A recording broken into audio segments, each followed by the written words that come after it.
Lesson 57, reading practice number 5. Mrs. Washington, colon.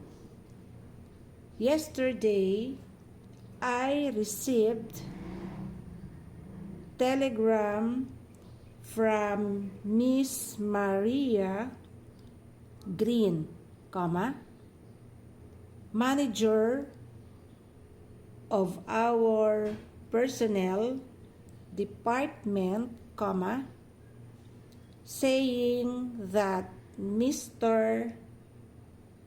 Charles Edwards will retire soon after more than 30 years as a successful correspondent with our newspaper, period.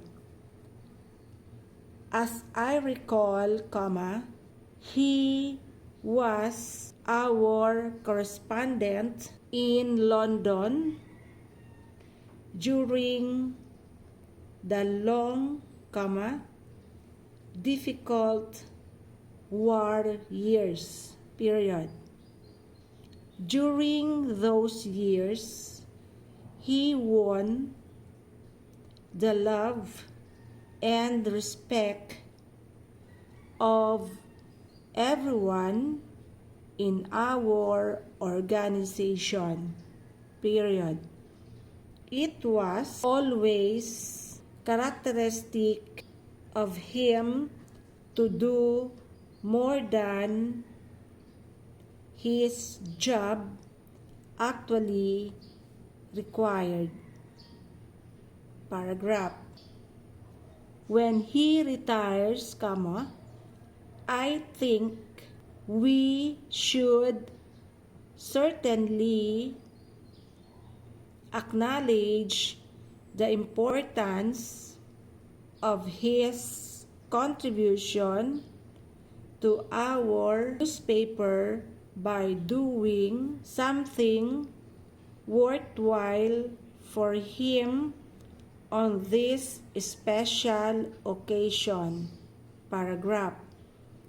I learned that he and his wife have never been on an ocean voyage, period.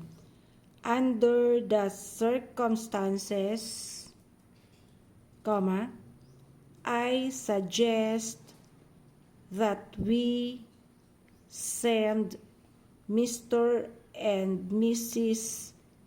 Edwards around the world by internship shortly after Mr. Edwards retires, period. I am enclosing several pillars advertising trips that I think they would enjoy. Paragraph. When you have an opportunity, comma, may I request that you explore the possibility of arranging a trip of this type for Mr. and Mrs. Edwards, period. Harry Davis.